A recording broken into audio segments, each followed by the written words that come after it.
The hegemony fleet stretched across the void like a metallic constellation, 10,000 warships arranged in perfect formation. Each vessel gleamed with the same obsidian hull plating, the same angular design that had terrorized 100 worlds. At their center, the command dreadnought Eternal Dominion pulsed with crimson light, its weapons arrays humming with barely contained power. Admiral Vextar stood motionless on the bridge, his 6 arms folded behind his back as he studied the tactical display. The blue hologram showed their target, a small human colony world called Haven Prime, orbiting a dying star at the edge of known space. Intelligence indicated minimal defenses, perhaps a few patrol ships and orbital platforms. Standard procedure dictated a bombardment lasting exactly 17 minutes, followed by ground invasion and systematic elimination of all resistance. Admiral. His tactical officer hissed through mandibles that clicked nervously. We're detecting an anomaly. Vextar's compound eyes swiveled toward the display. There, positioned directly between the Hegemony fleet and Haven Prime, sat a single vessel. It was crude by their standards, barely 3 kilometers long, with primitive armor plating and weapons that belonged in a museum. The hewn designation scrolled across the screen. UES Defiant. 1 ship. Vextar's voice carried the weight of 3 centuries spent conquering worlds. They send 1 ship against the might of the hegemony. Sir, we're receiving a transmission from the human vessel. Put it through. The main screen flickered, revealing a human female in a worn military uniform. Her face bore the weathered lines of someone who had seen too much combat, and her dark eyes held a determination that made Vextar's skin prickle with unfamiliar unease. I am Captain Sarah Chen of the United Earthship Defiant, she said, her voice steady despite the impossible odds. You will not pass. Turn your fleet around and leave this system, or we will engage. Silence filled the bridge. Several officers exchanged glances, their expressions ranging from confusion to outright amusement. Vextar himself felt a strange sensation he couldn't identify. Not fear, for the hegemony knew no fear, but something else. Curiosity, perhaps. Captain Chen, he replied, his voice transmitted across the void. I am Admiral Vextar of the Hegemony 4th Fleet. We have conquered 237 worlds. We have erased civilizations from existence. You command a single, antiquated vessel against forces that could glass your planet in minutes. Stand down. Chen's image never wavered. I know who you are, Admiral. I know what you've done. That's exactly why we won't move. The tactical officer leaned closer to Vextar. Sir, shall we destroy them and proceed? But something held the Admiral back. In 300 years of conquest, no one had ever simply refused to move. When the hegemony arrived, worlds either fought desperately and died, or surrendered immediately and died more slowly. This was different. This was a single ship, clearly outgunned beyond any reasonable hope, positioned like a cork in a bottle. Scan their vessel, Vextar ordered. I want to know everything about them. The sensor officer's claws danced across his console. Sir, the ship appears to be a modified battlecruiser, approximately 40 years old. Crew complement of 800. Their weapons are primitive, but they seem to have made some unusual modifications to their shield generators and reactor core. What kind of modifications? I'm not certain, sir. The energy signatures are unlike anything in our databases. Captain Chen's voice crackled across the comm again. We're not going anywhere, Admiral. This is where we make our stand. Vextar studied the human woman's face on his screen. There was something in her expression that reminded him of his own people's ancient warriors, before the hegemony had civilized them into efficient killers. A wildness, a refusal to accept the inevitable. Captain, you must realize this is suicide. Your ship cannot possibly stand against our fleet. Maybe not, Chen replied, but we're going to try anyway. The bridge fell silent except for the low hum of ship systems. Vexstar found himself genuinely puzzled for the first time in decades. Every tactical manual, every conquest protocol, assumed that enemies would behave rationally. They would fight when they had a chance of winning, surrender when they didn't, or flee when possible. No one had ever simply sat there. "Sir?" his weapons officer inquired. "Orders to engage." Vexstar raised one hand for silence. Something about this situation felt significant, though he couldn't explain why. One human ship shouldn't matter. It was an infinitesimal obstacle, easily swept aside. Yet here it sat, defiant against the tide of history itself. "Open a channel to the fleet," he commanded. "All ships are to hold position. We will observe this curiosity for now." As the order propagated through 10,000 warships, Vexstar couldn't shake the feeling that this moment would be remembered long after the conquest was complete. Captain Sarah Chen stood in the center of the Defiance bridge, her hands clasped behind her back as she watched the hegemony fleet on the main screen. 10,000 ships hung in space like predatory birds, their weapons trained on her vessel, yet they hadn't fired. That alone was unprecedented. Intelligence reports suggested the hegemony never hesitated, never negotiated. "Captain," her communications officer called out, "we're getting reports from the colony. They're asking if they should begin evacuation procedures." "Tell them negative," Chen replied without turning around. "We hold this line." Her first officer, Commander Marcus Webb, approached with measured steps. His young face showed the strain of their impossible situation, but his voice remained steady. "Sarah, with respect, what's the plan here? We can't actually stop them." Chen finally turned from the screen, her weathered features set in grim determination. "Can't we, Marcus? Look at them. They're waiting. In 300 years of conquest, when has that hegemony ever waited? Maybe they're just toying with us." "No." Chen shook her head. "I've studied their patterns, their tactics. They're efficient to a fault. They arrive, they destroy, they move on. This," she gestured at the screen, "this is different." The tactical display showed their modifications in glowing detail. For 2 years, Chen and her crew had worked in secret, retrofitting the Defiant with technology that pushed human engineering to its absolute limits. The shield generators drew power directly from the main reactor through bypasses that should have been impossible. The weapons systems had been jury-rigged to deliver concentrated bursts that would burn out the ship's entire power grid. It was a weapon designed to kill gods, even if it meant dying in the process. "Engineering reports ready on all systems, Captain," announced Lieutenant Torres from her station. "The quantum resonance array is online and synchronized with our shield matrix." Chen nodded. The quantum resonance array, their secret weapon, based on theoretical physics that most scientists thought was pure fantasy. If their calculations were correct, it would turn the Defiant into something the hegemony had never encountered before. If they were wrong, they would die in the first salvo. "Ma'am," the sensor operator called out, "we're detecting movement in their formation. 3 ships breaking away from the main fleet." On screen, 3 hegemony cruisers advanced slowly, their dark hulls bristling with weapon emplacements. These weren't the massive dreadnoughts that could crack planets, but they were still each twice the size of the Defiant. "They're testing us," Webb observed. "Then let's give them something to think about." Chen settled into her command chair. Red alert. All hands to battle stations. Weapons online, shields to maximum. The bridge lighting shifted to combat configuration as crew members strapped themselves in. The Defiant might be ancient by galactic standards, but her crew was the best Earth had to offer.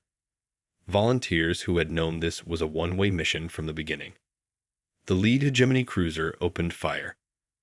Blue-white energy beams lanced across space, striking the Defiant's shields with enough force to vaporize a city. The ship shuddered, sparks flying from overloaded consoles, but the shields held. More than held, they seemed to drink in the energy, growing brighter and more stable with each hit. Shields at 110%. Torres reported with barely concealed amazement. The resonance array is working.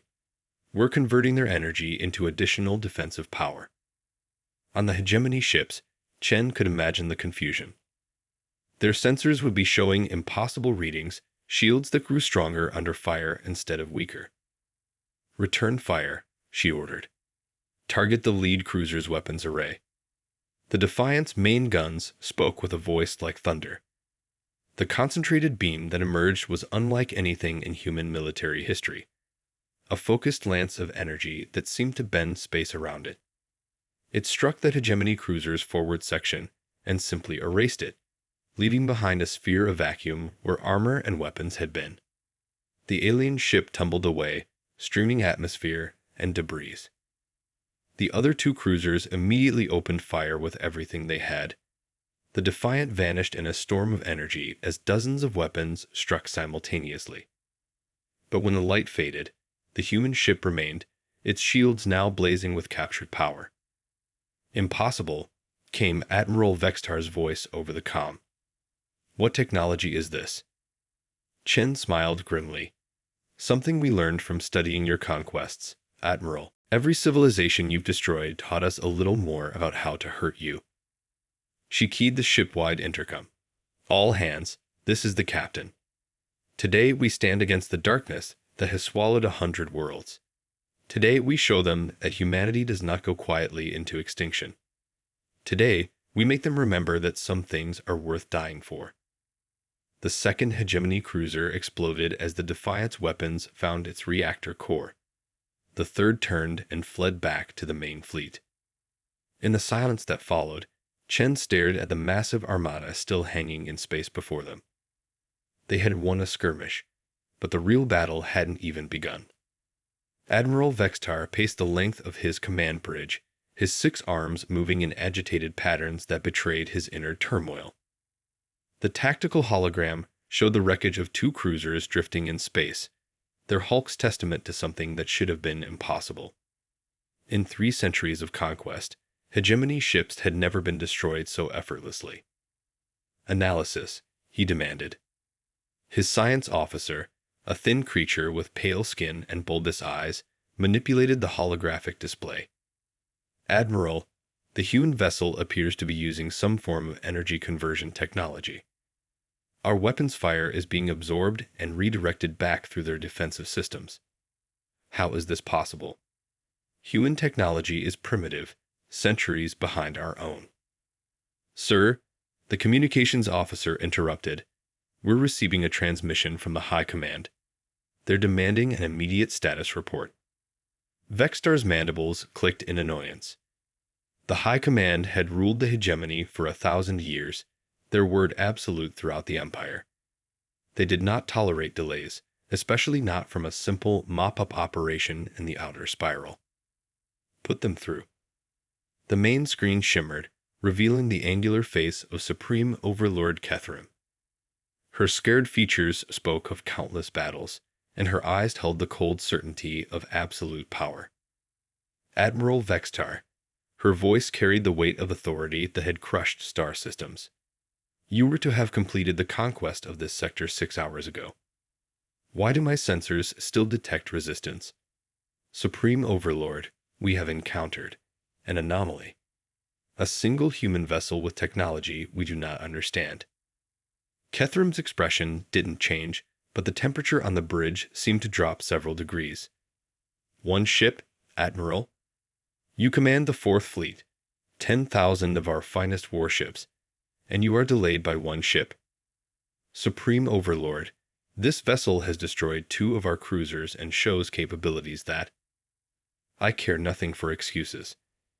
Kethrim's image leaned forward. "You have 30 minutes to complete this conquest, or I will send Fleet Admiral Mordak to finish what you apparently cannot." The transmission ended, leaving Vextar staring at the empty screen. Fleet Admiral Mordak was known throughout the hegemony for his brutality. Worlds that resisted him were not just conquered but completely sterilized, their very atmospheres burned away. If Mordak arrived, every human in this sector would die, not just the military forces. Sir, his tactical officer ventured, perhaps we should simply overwhelm them with numbers. Even their strange technology cannot stand against our entire fleet. Vextar turned back to the display showing the Defiant, still hanging defiantly between his forces and the human colony. Something about this situation gnawed at him, a feeling he couldn't quite identify. When had he last felt? Uncertain. Open a channel to the human ship, he ordered. Captain Chen's image appeared on screen, her uniform now bearing scorch marks from her ship's recent battle. But her eyes remained steady, unwavering. Admiral, she said simply. Captain Chen, I am going to make you an offer. Surrender now, and I will spare your colony world. Your people will become part of the hegemony, but they will live. Continue this resistance, and I will be forced to destroy everything in this system. Chen was quiet for a long moment, and Vextar found himself actually hoping she would accept. When had he ever cared whether an enemy surrendered or fought? You know I can't do that, Admiral, she finally replied. That's not who we are. Then you choose death for millions of your people for the sake of pride? No. Chen's voice strengthened. We choose to stand up to bullies, even when the odds are impossible. Even when it costs us everything. Vextar felt that strange sensation again, something almost like admiration. Captain, in 300 years of conquest, I have never met anyone quite like you. And in all my years fighting, I've never met a hegemony admiral who bothered with conversation. Maybe we're both learning something new today. The comm channel remained open, but Matter spoke for several seconds. Around the bridge, Vextar's officers waited for orders, their expressions ranging from confusion to impatience. Admiral, his weapons officer finally said, "Shall we begin the bombardment?" Vextar stared at the human captain on his screen. Behind her, he could see her bridge crew, young faces filled with determination despite their impossible situation. They knew they were going to die, yet none of them showed fear. When had the hegemony last faced enemies who fought not from desperation or hatred, but from something else entirely? Something that made them stronger rather than weaker in the face of certain death. 20 minutes until Fleet Admiral Mordak's deadline, his first officer reminded him quietly. Vextar nodded slowly. Captain Chen, you have given me much to consider. But I have my orders, and the hegemony does not tolerate failure. I understand, Admiral. We all have our duties. Indeed we do. Vextar looked around his bridge one final time. Prepare for full fleet engagement. All ships are to target the human vessels simultaneously. Maximum firepower. As his officers began implementing the order, Vextar found himself thinking about paths not taken, about roads that led to different destinations. For just a moment, he wondered what his life might have been like if he had made different choices. But the moment passed, and duty reasserted itself. The greatest fleet in galactic history prepared to destroy a single ship that refused to move. The Defiant trembled as 10,000 hegemony warships powered their weapons simultaneously. On the main screen, space itself seemed to darken as massive energy collectors drew power from their reactors. Captain Chen stood at the center of her bridge, watching readings that should have meant certain death. Energy buildup across their entire fleet, reported Lieutenant Torres. Estimated combined firepower. Jesus, Captain, it's enough to crack a moon. Shields to maximum, Chen ordered. Reroute all auxiliary power to the quantum resonance array. If we're going out, we're taking some of them with us. Around her, the bridge crew worked with grim efficiency. These were Earth's finest. Officers who had volunteered for a mission they knew was suicide. Yet not one of them showed any sign of backing down. Ma'am, Communications Officer Park called out, "We're receiving a transmission from Haven Prime. The colonists want to thank us." "Tell them to get to their shelters and stay there," Chen replied. "This is about to get rough." On the tactical display, weapon signatures flared to life across the hegemony fleet. Chen had studied their combat patterns for years, memorized their standard bombardment protocols. But this was different. This was every ship firing at once, something they had never done before. 10 seconds to impact, Torres announced. Chen closed her eyes for just a moment, thinking of Earth, of the blue skies and green fields she would never see again. When she opened them, her voice was steady as steel. Fire everything. The Defiant's weapons erupted in a concentrated beam that turned space white-hot. At the same instant, the Hegemony fleet opened fire. 10,000 energy beams converged on the human ship like the wrath of angry gods. The collision between the two forces created something unprecedented in galactic warfare. The Defiant's quantum resonance array didn't just absorb the incoming energy. It amplified it, redirected it, turned it into something entirely new. The space around the human ship became a maelstrom of pure force that bent light and twisted reality. Admiral Vextar watched from his bridge as readings spiked beyond his instrument's ability to measure. "What is happening?" he demanded. "Sir, the human ship, it's still there. But the energy readings are... I don't understand what I'm seeing." On screen, the Defiant hung in the center of a sphere of brilliant light that pulsed like a living heart. Tendrils of energy reached out from the ship, touching nearby asteroids and turning them to plasma. The very fabric of space seemed to ripple around the vessel. "Impossible," Vextar breathed. "No ship can withstand that level of bombardment." "Admiral." His science officer's voice was filled with something approaching awe. "I don't think they withstood it. I think they became it." Captain Chen felt the transformation coursing through her ship. The quantum resonance array had worked beyond their wildest theories, transforming the Defiant into something that existed partially outside normal spacetime. She could feel the power flowing through the ship's systems, through her crew, through herself. "Status report," she called out, her voice somehow carrying further than it should have. "All systems. Beyond normal parameters," Torres replied, staring at her instruments in amazement. "Captain, we're not just absorbing their energy anymore. We're becoming energy." On the main screen, the Hegemony fleet hung in space, their weapons silent. For the first time in 3 centuries of conquest, they had encountered something that their overwhelming firepower could not destroy. "Open a channel to Admiral Vextar," Chen ordered. The Hegemony commander's image appeared, and Chen could see the uncertainty in his compound eyes.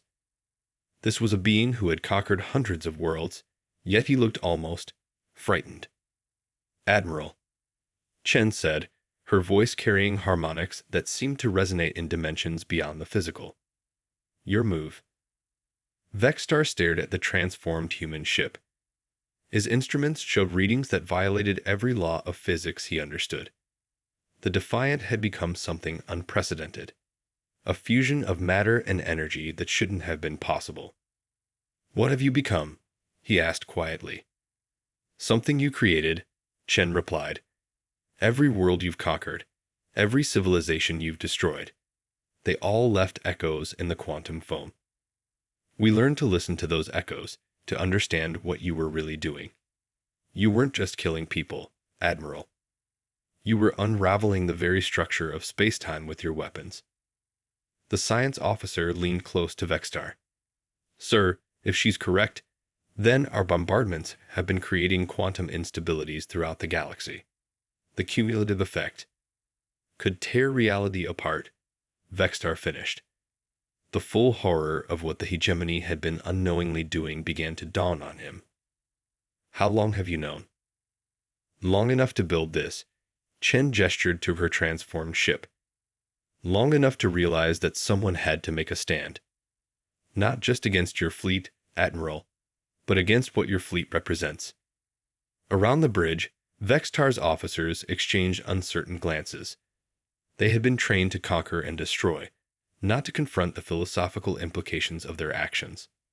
"Sir," the tactical officer said, "Fleet Admiral Mordak will arrive in 15 minutes. He will not be as patient as you have been." Vextar nodded slowly. Mordak would order the use of planet killers, weapons that could destroy entire star systems. If Chen was right about quantum instabilities, such weapons could potentially unravel local spacetime entirely. Captain Chen, he said finally, what do you propose? The bridge of the Defiant pulsed with energy that seemed alive, responding to the emotions and thoughts of its crew. Captain Chen stood at the center of this transformation, feeling the weight of two civilizations' futures pressing down on her. Through the quantum field surrounding her ship, she could sense the approaching signature of Fleet Admiral Mordak's reinforcement fleet. Admiral Vextar, she said, her voice carrying across the void with supernatural clarity. I propose we stop pretending this is just about one colony world. You know what's really at stake here. On his bridge, Vextar studied the readings his instruments could barely comprehend. The human ship had become something that existed in multiple dimensions simultaneously, its presence causing ripples in space-time that his most advanced sensors could detect across light years. Explain, he said simply. Chen gestured to the tactical display, which now showed not just the local system, but a three-dimensional map of the galaxy. Red zones marked areas where hegemony bombardments had created quantum instabilities, wounds in reality itself that were slowly spreading. Every world you've glassed, every civilization you've erased with those planet killers, you've been tearing holes in the fabric of existence. We estimate you have maybe 50 years before the cumulative damage reaches critical mass. Critical mass meaning what? Vextar demanded. Universal collapse. The complete breakdown of physical law throughout this galaxy. The silence that followed was deafening. Around Vextar's bridge, officers stared at the display with growing horror. The hegemony's 3-century conquest hadn't just been genocide. It had been inadvertent universal suicide. Sir, the science officer whispered, if her calculations are correct, our own homeworld sits at the center of the largest instability zone. Vextar felt something he hadn't experienced in decades, genuine fear. Not for his own life, but for the civilization he had spent his existence serving. How long have you known? Earth's scientists started detecting the quantum echoes 20 years ago, Chen replied. We've been working ever since to understand what was happening and find a way to stop it. And this ship is your solution. This ship is proof of concept. The quantum resonance technology doesn't just absorb energy, it can repair the damage your weapons have caused. But we need time, and we need the bombardments to stop. A new voice cut through the conversation. Cold, mechanical, filled with absolute authority. How fascinating. The main screen flickered, revealing Fleet Admiral Mordak. Where Vextar was a warrior scholar, Mordak was pure destruction given form. His body bore the scars of 1,000 battles, and his eyes held the empty certainty of someone who had transcended beyond normal emotion. Fleet Admiral, Vextar began, the situation here is more complex than. I care nothing for complexity, Admiral Vextar. I see a human ship that has somehow survived our bombardment, and I see you engaging in conversation with it. Both situations will be corrected immediately. Mordak's fleet emerged from hyperspace like a storm front. 500 massive dreadnoughts, each one capable of cracking planets. Among them, Chen could see the distinctive silhouette of a world breaker, a ship designed specifically to destroy entire star systems. Admiral Vextar, Mordak continued, you are relieved of command. I will complete this conquest properly. Fleet Admiral, you must listen to. I must do nothing but my duty. Mordak's image turned toward Chen's ship. Human, you have 30 seconds to surrender before I demonstrate the true power of the hegemony. Chen felt the quantum field around her ship responding to the threat, energy patterns shifting in preparation for another transformation. But she also felt something else. A presence reaching out through the dimensional barriers, touching her consciousness. It was Admiral Vextar. The quantum resonance field had created a temporary psychic link between their ships, allowing direct mind-to-mind communication. Through this connection, Chen felt Vextar's genuine horror at what his civilization had unknowingly done, his desperate desire to find another path. There may be a way, his thoughts whispered across the void. But it will require both our fleets to work together. What do you have in mind? Chen responded.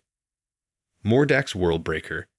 If we can force it to fire on your ship while you're in this quantum state, the feedback might create a cascade that repairs all the damage in this sector. But the energy levels would destroy both our fleets, Chen finished, and probably us with them. Yes, but our people would survive, both our peoples. On the main screen, Mordak's countdown continued. 15 seconds, human. Then I will show you why the hegemony has never known defeat. Chen looked around her bridge at her crew, young faces filled with determination, people who had already accepted death for the sake of something greater. Through the quantum field, she could sense the crews of Vextar's ships, warriors beginning to understand that their centuries of conquest had led them to the brink of universal catastrophe. 10 seconds, Mordak announced. Chen made her choice. Admiral Vextar, she said aloud. I hope your people remember that you tried to save them. And I hope yours remember that you succeeded, he replied. The space between the fleets became a battlefield of impossible physics as Captain Chen triggered the Defiant's final transformation. The quantum resonance array drew power not just from her ship's reactor, but from the dimensional barriers themselves, turning the vessel into a beacon that existed in 7 different realities simultaneously. Fleet Admiral Mordak watched the readings with cold satisfaction. Fascinating. The humans have created some form of exotic matter reaction. It will make their destruction even more educational for other species who consider resistance. On his command bridge, Admiral Vextar made his own preparations. His fingers danced across hidden controls, sending coded messages to ship captains he had served with for decades. Warriors who trusted his judgment more than High Command's orders. All ships. Mordak's voice boomed across the hegemony fleet. Target the human vessel. Worldbreaker, prepare for primary bombardment. The massive ship at the center of his formation began to glow with the light of a small star. Its main weapon was designed to collapse stellar cores, to turn entire systems into expanding clouds of plasma.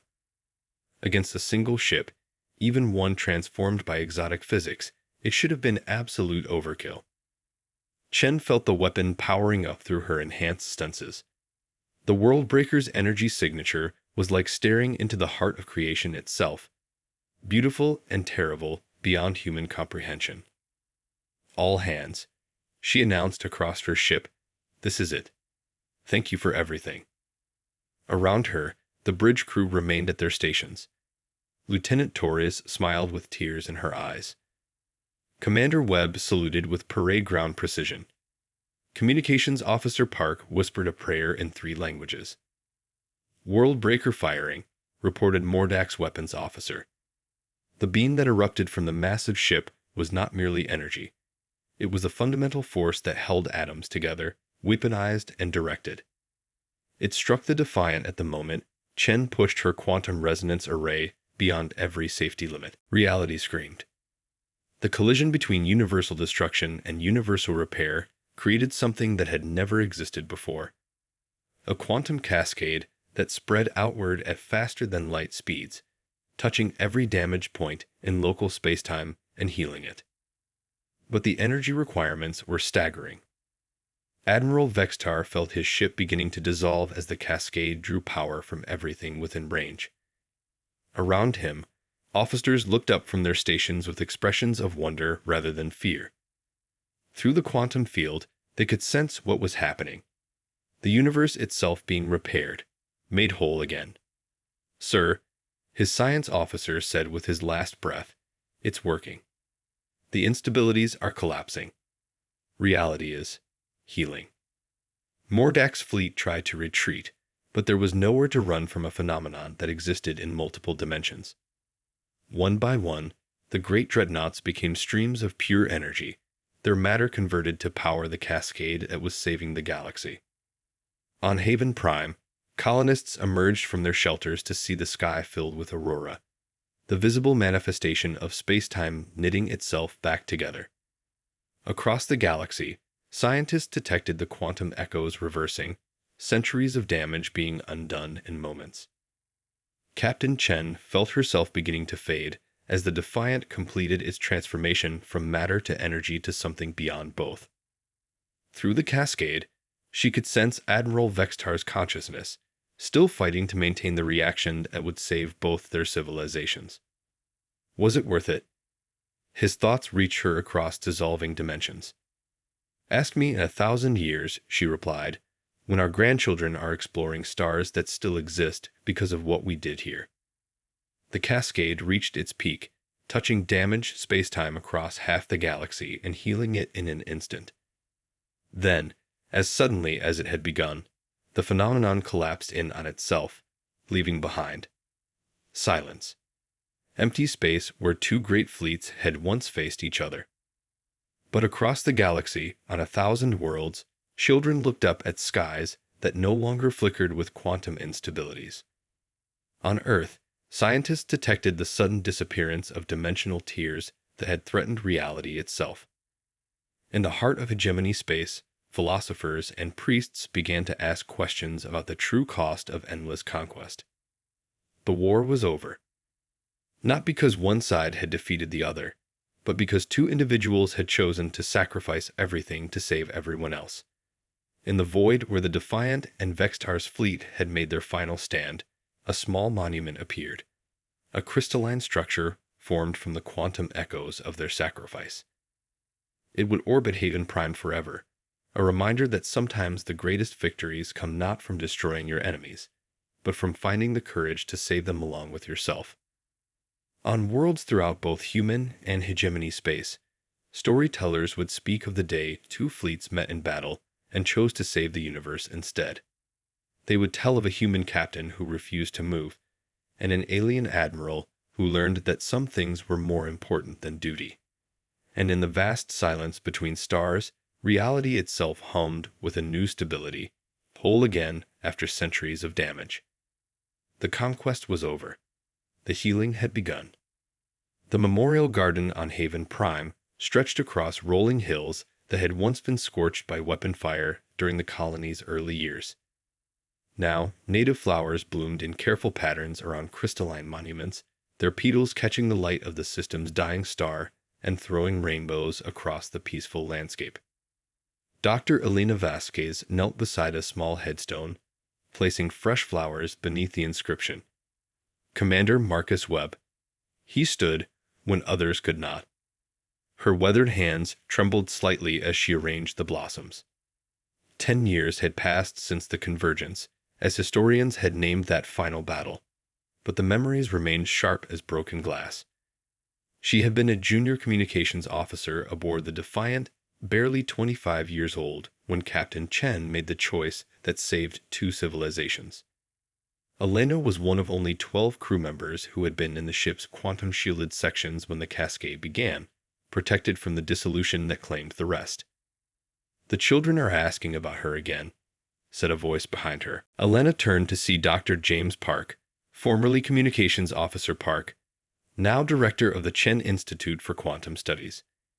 His hair had gone completely gray in the decades since the convergence, but his eyes still held the determination that had kept him at his post as reality collapsed around them. "What do you tell them?" Elena asked, rising to her feet. "The truth. That she was braver than any of us had a right to expect. That she saw what needed to be done and did it, even though it cost her everything." They walked together through the memorial garden, past monuments to the 800 souls who had served aboard the Defiant. Each marker bore not just a name, but a small quantum crystal that resonated with the dimensional echoes of the cascade. The crystals hummed softly in harmony, creating a music that seemed to come from the universe itself. "The hegemony delegation arrives tomorrow," Park said as they reached the garden's center, where a larger monument rose toward the sky. It was a perfect replica of the Defiant, carved from the same crystalline material that had formed in space after the cascade. Inside the transparent hull, Holographic figures moved through an eternal recreation of the ship's final moments. I know. I'm supposed to brief them on our research findings. Elena touched the monument's surface, feeling the quantum vibrations beneath her fingers. Sometimes I wonder what Captain Chen would think of all this. Former enemies working together, sharing technology, building something new. She'd probably say we were taking too long. Park replied with a slight smile. You know how impatient she could be with bureaucracy. The sound of approaching footsteps made them turn. A group of young people emerged from the transport path, their mixed features telling the story of the past decade. Human children walked alongside young hegemony, their natural friendship a testament to how quickly barriers could fall when fear was replaced with understanding. Leading the group was Sarah Chen Vextar, a 16-year-old girl whose very existence symbolized the new galaxy. Born through advanced genetic synthesis from quantum echoes left by both Captain Chen and Admiral Vextar, she carried the memories and personalities of both heroes, though filtered through the innocence of youth. Dr. Vasquez, Dr. Park, she called out, her voice carrying the same steady confidence that had once faced down an empire. We're here for the remembrance ceremony. Alina smiled. The children came here every month, drawn by stories of the sacrifice that had saved their world. Some were colonists' children, others were offspring of hegemony families who had settled on Haven Prime after the convergence. All of them knew they owed their existence to two people who had chosen saving over winning. Tell us about the moment everything changed, requested Keth, a young hegemony whose purple skin marked him as descendant of the old warrior caste. When Captain Chen made her choice. Alina and Park exchanged glances. They had told this story hundreds of times, but it never got easier. How did you explain to children that heroes weren't born from grand gestures, but from quiet moments when ordinary people decided to do extraordinary things? Your Captain Chen wasn't trying to be a hero. Elena began, settling onto one of the garden's stone benches. She was scared, just like the rest of us. But she understood something that took the rest of the galaxy much longer to learn. What was that? Asked Sarah, though Elena suspected the girl already knew the answer. The quantum echoes that gave her life also gave her intuitive understanding of that final moment. That sometimes the bravest thing you can do is save your enemy, Park answered. Captain Chen could have used our technology to destroy the hegemony fleet. The quantum cascade was powerful enough to tear apart half the galaxy if we had focused it as a weapon. Instead, she chose to heal the damage that centuries of war had caused. Young Keth's compound eyes reflected deep thought. My gene-father's memories tell me that Admiral Vextar felt the same way. He could have followed Fleet Admiral Mordak's orders and glassed this entire system. But he chose to help instead. Elena nodded. Through their research at the Institute, they had learned more about that final conversation between the two commanders. The quantum field had created a brief psychic link, allowing them to share thoughts and emotions across the void. In that moment, Chen and Vextar had seen through each other's eyes, understanding for the first time that their enemy was not so different from themselves. The really remarkable thing, Elena continued, was what happened afterward. When the cascade ended and the surviving ships from both fleets found themselves stranded in the same system, they could have resumed fighting. Instead, they worked together to rescue survivors and establish the first joint settlements. The memorial garden around them was proof of that cooperation. Built with both human engineering and hegemony materials science, it incorporated technologies that neither species could have developed alone. The quantum crystals that powered the monuments had been grown using techniques that merged Earth's theoretical physics with the hegemony's mastery of exotic matter. Dr. Vasquez, Sarah asked, do you think they knew what would happen? That their sacrifice would change everything? Alina considered the question carefully. In the years since the convergence, she had analyzed every second of those final moments, studying quantum echoes and dimensional recordings. The data suggested that both Chen and Vextar had understood the cascade would heal the galaxy's wounds, but neither had expected to survive the process. "I think they hoped," she finally said. "They hoped that their example would inspire others to choose cooperation over conquest. And in the end, isn't that what happened?" It was true. The convergence had triggered a philosophical revolution that spread across both civilizations. On Earth, the old military doctrine of victory at any cost gave way to new principles of preservation at any price. In hegemony space, the warrior culture that had driven 3 centuries of conquest transformed into something focused on exploration and understanding rather than domination. Not that the transition had been easy. There were still hardliners on both sides who viewed the new cooperation with suspicion. Some human colonies refused to accept hegemony refugees, while certain hegemony worlds maintained that the cascade had been a human trick designed to weaken their empire. But these voices grew quieter each year as the benefits of cooperation became undeniable. The joint research stations established throughout the galaxy had made discoveries that neither species could have achieved alone.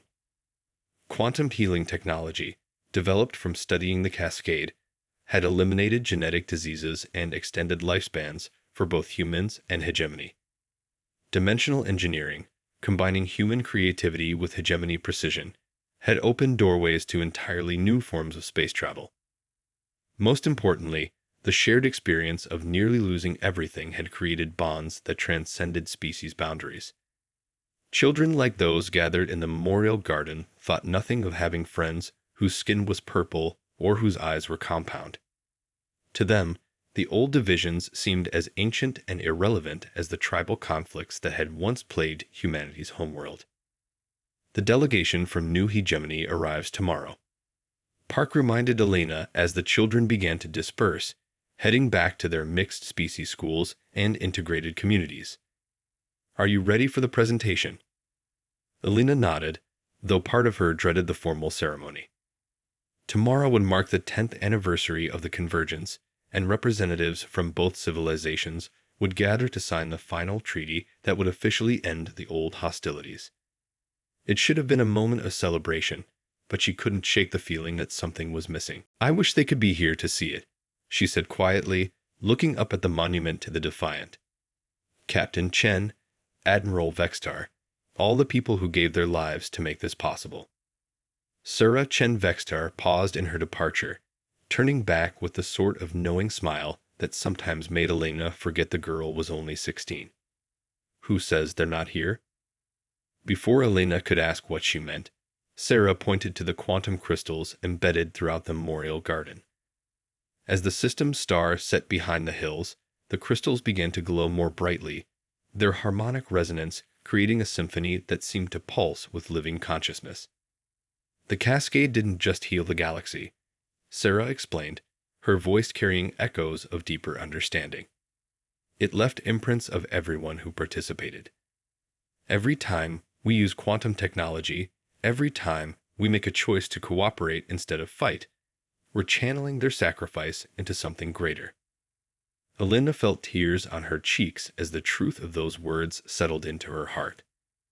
The heroes of the convergence weren't gone. They had become part of the universe itself, their consciousness woven into the quantum fabric that held reality together. Every act of compassion, every moment of understanding between former enemies, was proof that their sacrifice had meaning. As night fell over Haven Prime, the memorial garden filled with soft light from 1,000 crystal monuments. Across the galaxy, similar lights were appearing on worlds where humans and hegemony lived and worked together. The network of quantum crystals created a web of connection that spanned light years, linking every community that had chosen cooperation over conflict. Tomorrow, the formal ceremonies would begin. Diplomats would make speeches, treaties would be signed, and the new age of galactic cooperation would be officially recognized. But the real celebration was already happening in the laughter of mixed species children, in the shared research of former enemies, in the simple fact that 2 civilizations had looked into the abyss of universal destruction and chosen to save each other instead. The convergence was over. The future had begun.